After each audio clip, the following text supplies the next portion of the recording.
Hi guys, quick disclaimer, there may be spoilers today, although I'll try and at least avoid giving away the ending, but enter at your own risk. So thanks once again to my friend Adrian for suggesting this one. In terms of what's led me here from doing all that Amicus type stuff, I think the common denominator is Joan Collins, because myself and Adrian, we were briefly talking about Collins, and that's what led to the name of this film cropping up, although I'd never heard of this before, I've got to say. It's a British film, although the Americans tried to hijack the title of it. They called it Inn of the Frightened People, and then later on they tried a different name, The Terror Under the House or something like that. For crying out loud, just stick with the original title that the original writer came up with. So this is described as a horror film on Wikipedia, but I don't think that's entirely accurate. I think this is more of a dark drama for me, but I'm not going to get too hung up on how to label it. So just to give you an idea of the plot. So we've got this southern British town. I don't think it's ever pointed out exactly where it is, but let's just call it somewhere in Hertfordshire, seeing as that's where the movie was filmed. And there is a herder of children in the area. Now I know what the word for people like that is. It's the P word. But I can't use it in a video like this. Somebody pointed out to me that if you use the P word in a YouTube video, then that video will then be blocked from anybody seeing it other than the subscribers. It's something like that. There's a rule. And so I did this review of a film called We're All Going to the World's Fair, and I used the P word. And looking at the data for that video since I released it, I could absolutely believe that it was blocked from other people seeing it after like the first day. So I'm going to use the phrase herder of children from now on whenever I need to use the P word. So we've got this herder of children going around hurting children and killing them, and when our story begins, we see a family coming back from a funeral. They're all grieving over the loss of a child to this horrible person. And the father, along with his son and a friend nearby who's also lost somebody to this man, the three of them orchestrate this kidnap plot. So there is a suspect that the police have been speaking to, but they haven't had enough evidence to charge him. And this father, his name's Jim, he's convinced that this was the guy. So these three people, they kidnap this potential child herder, bring him back to the pub that they own, take him into the cellar, and the plan is that they're going to beat this guy up and try and get a confession out of him. It's a terrible plan, but these people are very much acting out of grief rather than common sense. But this is how the plot gets going. Now, this was directed by Sidney Hayers. I'd never previously heard of him, but he had a massive career, loads of movies, including 1960's Circus of Horrors, which has been in my eBay basket for a long time now. I just never get around to buying it, but it looks pretty good. The fact that this film turned out to be really good may well accelerate my purchase of Circus of Horrors finally. But Hayers went on to have a big career in TV as well. He directed episodes in so many TV shows throughout the 80s and 90s. And in terms of the actors, I've already mentioned Joan Collins. She's playing the wife of Jim. And the other actor I'll mention in this, just because his performance is so good, is that of James Booth. Now, I don't think I've heard of him before, but he's fantastic in this. It's easily the standout performance of the movie. He goes through so many emotions and ups and downs throughout this film that I just had to applaud the performance. It was really good.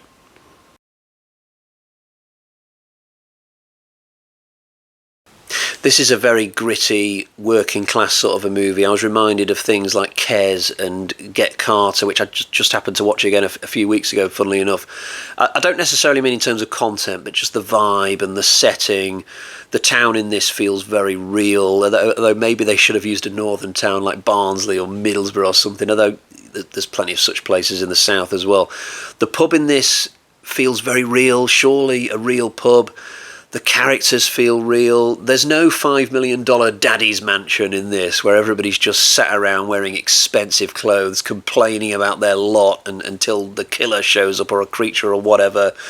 This feels like a realistic place with very believable sets of events happening, and there just happens to be a magical camera that we can see through in order to witness all this. A thing that struck me watching this film is that everybody makes decisions purely on emotion. There's no logic in anything that anybody does. And normally, I think I might complain about this. I'm pretty certain I have several times over. But because literally every decision in this movie is a bad one and made strictly through emotion, I have to think that that was a deliberate artistic choice on the part of the writer. They're deliberately trying to show in an exaggerated way the really dangerous stages of grief that people go through when they've just lost a child, and they've identified somebody they want to pin the blame on, but they can't think straight. They can't just leave it for the police. The tragic thing about this film, though, is that all the people at the head of the family, the two parents, the oldest son, they're all reacting in the same bad way. If just one of them had been able to push past those feelings and just say, look, enough's enough, we can't keep going down this path. You know, if they'd have just banged some heads together and said, right, we're going to change course here, we're going to go back to being sensible people, then a lot of the events in this film could have been avoided. But just to make this film believable, they have put one character in there who is like that. The trouble is, she's the child who is now the youngest daughter. She tries to just, galvanise people and try and get them to go to the police, but because she's the youngest, they don't listen to her, so they carry on down the same dangerous path. But there's so many situations in this film where you will get examples of just really bad decisions, like when they bring the guy to the cellar for the interrogation scene. I thought, okay, this is going to be an interesting dialogue-heavy scene, but they don't actually ask him any questions. They're so overcome with hatred in the moment that they just start beating on the guy. This wasn't part of the plan. And it's so silly to just beat the guy to death almost without asking him why he did what he did, or if he is even the killer in the first place. These people are just gone, But the film is really unpredictable as well. You'll get to the halfway point of this and you won't know what's going to happen at all. It occurred to me that because there's no confirmation early on that the guy they brought to the cellar is actually the killer, that maybe it'll turn out to be somebody else. Maybe the guy's brother's out there somewhere and he's the one who did it, and he might turn up to the pub and start killing the main characters in the second half of the story. Or maybe, I thought to myself, maybe the guy in the cellar will turn out to be the killer, but he's a lot stronger than he's made out, and he'll eventually get up to the apartment bit of the building and start killing the characters, because they're very blasé with how they keep him tied down in that cellar. Like, half the time he's not even tied up, but they just assume that because they've given him a really bad beating that he won't be able to get out of the cellar by himself. Again, another example of just shoddy decisions. They're just not thinking clearly throughout this film. And why are they even opening the pub throughout all this? It's like they're just in a tailspin throughout the movie, but it's good stuff, and it's believable that they would act like this for the most part. A little bit unusual that they're all acting like this, they're all in this same state, but I could buy it.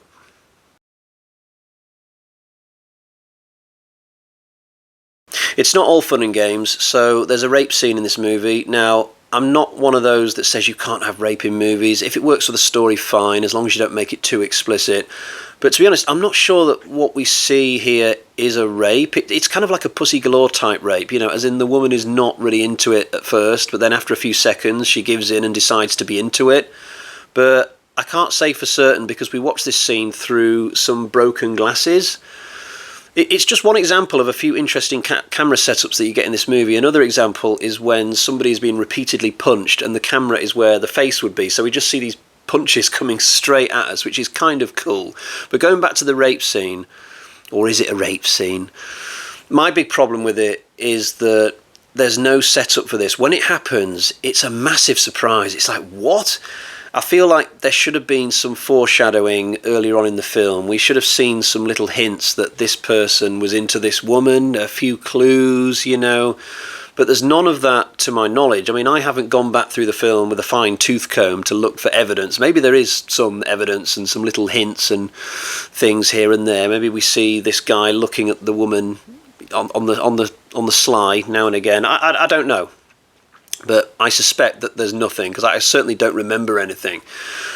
I also feel, with the benefit of hindsight, that the only reason they've made Joan Collins' character a stepmom instead of the mum for everybody is just so that they can have this subplot with the rape. Because actually, at times I was confused with Joan Collins' character. I was thinking, okay, so which kids is she the mum of and which isn't? I'm a bit all over the place with this, but ultimately I don't mind this subplot being here because it leads to some good violence and action and surprises later on that begin with this horrible scene in the cellar. I just feel like it needed to be set up better earlier on in the movie, that's all. Something else that bugs me about the movie is the character of Sully, or is it Sally? The guy who's the accused, ultimately.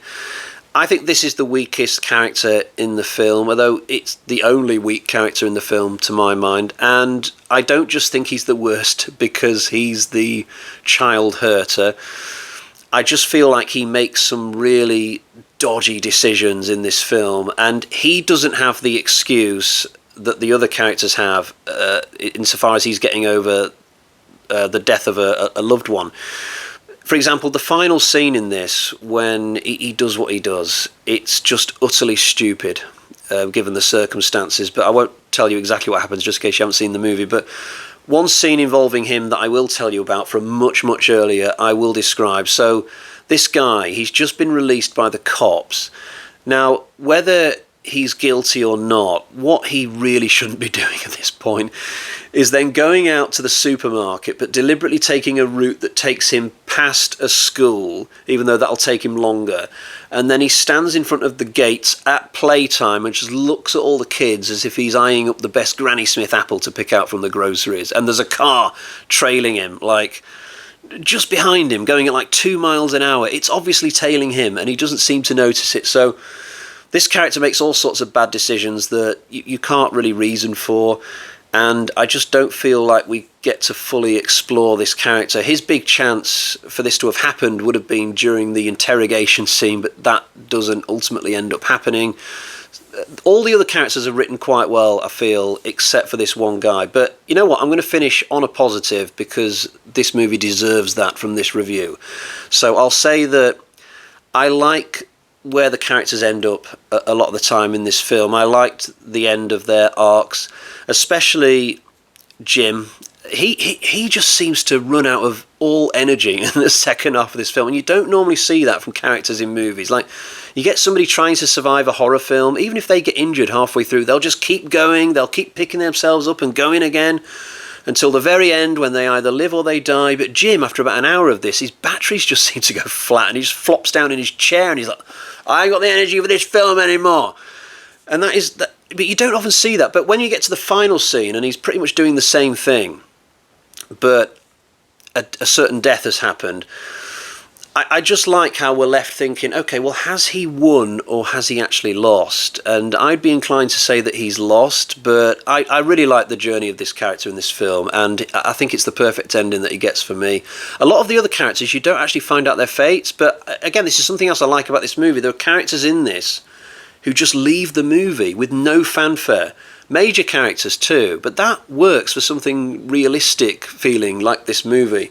Too often writers will treat characters like loose ends. I can just picture them sat there by the typewriter thinking, oh, I haven't decided what I'm going to do with that character. Oh, I'll have them killed off. Oh, what was I going to do with that character? I'll have it explained that they had to go off. And you don't have to explain or have an ending for every single character in a movie, and this film doesn't do that. It just has characters leave at the appropriate moment, and we're left sort of wondering what their lives would be afterwards. But it's good to feel like that and to not have all the answers.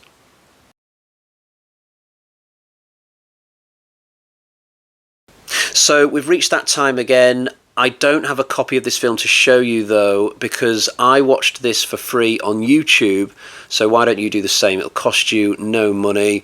I don't usually buy films that can be accessed for free unless I didn't know that they were free at the time that I bought them, which has happened 2 or 3 times, admittedly. To give you another example of a film that I've never bought because it's free on streaming pretty much, that would be Prey, which is the recent-ish Predator film. Now, I'm a massive fan of that franchise, and there's a huge part of me that would love to complete my collection by buying Prey on Blu-ray or 4K, but seemingly it's on Disney like permanently, and I have a subscription, so that's the reason why I've not got on and bought it. But enough about Predator. This is about Revenge 1971. So let's get to the bag of terror and find out what sort of score I'm going to give it. So we've got 1, 2, 3, 4 bloody axes out of 5. This was a damn good movie and it's highly recommended. Right, we'll leave it there for today. I will catch you all again next time. Bye bye.